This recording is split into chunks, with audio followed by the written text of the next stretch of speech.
Ciao soccer fans! Match day 37 saw Juventus win its 33rd Scudetto and 6th in a row.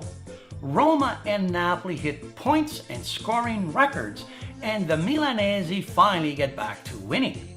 Plus, a look at all of Europe's league's winners and lots of interesting soccer stats. My name is Graziano, you are watching the Italian Soccer Addict broadcast, and you are where you need to be to get all your soccer information. Just a heads up that I'm off to Italy for a 4-week holiday, which includes a wedding, sightseeing, and of course gathering lots of soccer information. I can't wait to see my relatives, that hot beautiful sun, as it's still quite cool in Ottawa, and of course the fantastic food. Just thinking about it is making me happier, and unfortunately a bit fatter. Juventus won a historic 6th Scudetto in a row and 33rd in their history by beating Crotone 3-0.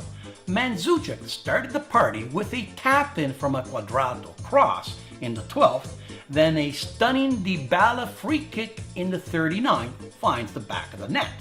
And finally, in the 83rd, Sandro sends the sold-out Juventus Stadium into party mode with a header and a 3-0 victory.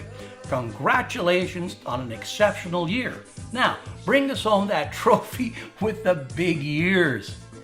Keeping second place in their pockets was Roma away to Chievo, where the Egyptian connection of El Shaarawy and Salah each scored a brace to beat back an organized Chievo team 5-3.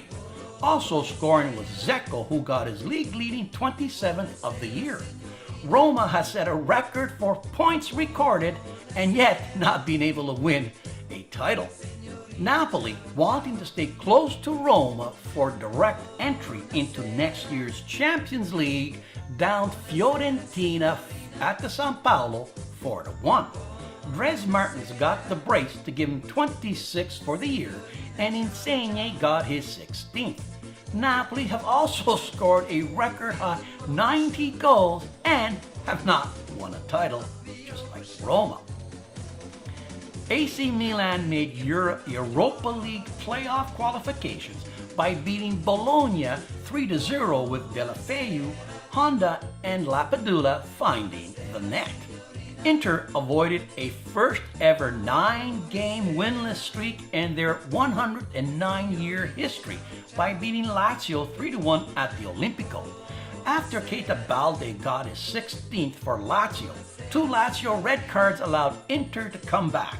Andrioli, Nagatomo, and an own goal finally got Inter back to winning. Other scores: Atalanta get a Gomez goal to beat Empoli 1-0. Udine and Sampdoria tied 1-1. Genoa avoided relegation by virtue of a 2-1 victory over Torino, and Sassuolo put 6 by Cagliari. Of note was Cagliari's Renaissance man Borriello getting his 16th of the year. And Crotone and Empoli are only 1 point away from the drop zone with 1 game left to play this coming week. So how did Juve do it? They have great management and a strategy for winning. For example, 1. Weaken the direct opponents. Take Pjanic from Roma and Higuain from Napoli. Very smart. 2. Buy older, proven world-class players like Khedira from Madrid and Dani Alves from Barcelona. 3. Make the cash and splash the cash.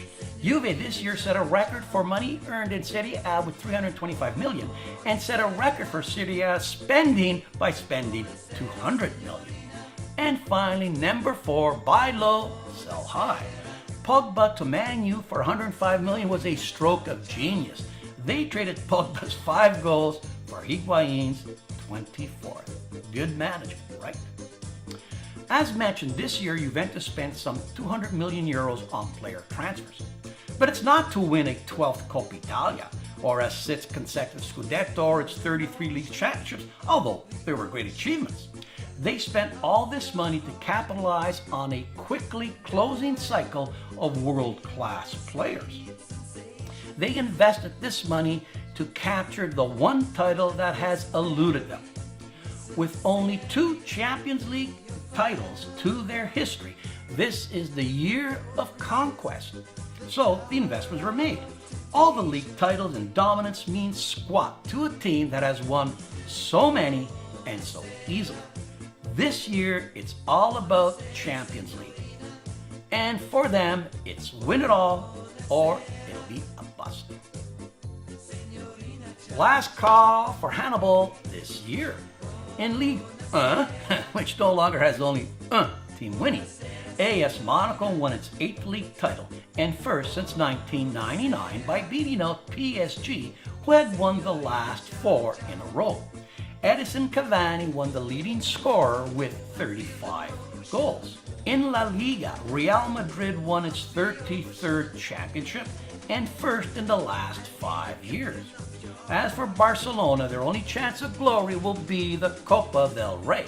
However, Lionel Messi did win the Pichichi Award for top scorer with 37 goals this year. The Bundesliga crown was once again claimed by big money Bayern Munich. It's their 26th and 5th in a row. Pierre-Emerick Aubameyang from Borussia Dortmund beat out the Big Lebowski for German's Golden Boot with 31 tally. Across the pond, Chelsea won its 6th league title and 2nd in the last 3 years. They did so by setting a league record with 30 wins in 1 year. Tottenham's Harry Kane won the top scorer with 29 goals as he got 3 in his last game. Also setting records were Arsenal, who misses out on Champions League for the first time in 20 years, and Man U, who ended up tying 10 home games. Other notable champions are Feyenoord of Holland won its 15th, this the first since 1998. Benfica of Portugal won its 36th and 4th in a row. Anderlecht of Belgium won its 34th and 1st since 2013. Celtic of Scotland won its 48th and 6th in a row. And finally, Basel of Switzerland won its 20th and 8th in a row. That's it for Hannibal. Now back to the peninsula. Did you know that if Juventus wins the Champions League title, they will be only the 2nd Italian team to win the tripletta after Inter turned the trick in 2010. But if they lose, they will be 0-7 in their last Champions League final. Win or lose, Juve will set a record, either a good one or one for futility. But if Real Madrid wins, it will be the first time in 55 years that they have won the league and the Champions League in the same year, and it will be their 12th Champions League title. Did you also know that Leicester City set a record for the lowest points obtained by a team that previously won the EPL title? Quite a dubious distinction for the Blue Foxes. And finally, did you know that RB Leipzig is the first team in German history to go from the 2nd division to Champions League qualification in 1 year? Red Bull has given this team wings. That's it for this week. Remember that I'm away for a 4-week trip to Italy, but I will keep you informed, so stay tuned and maybe I'll even post some videos. Ciao and keep watching. Arrivederci Italia, ci vediamo, a presto. Ciao.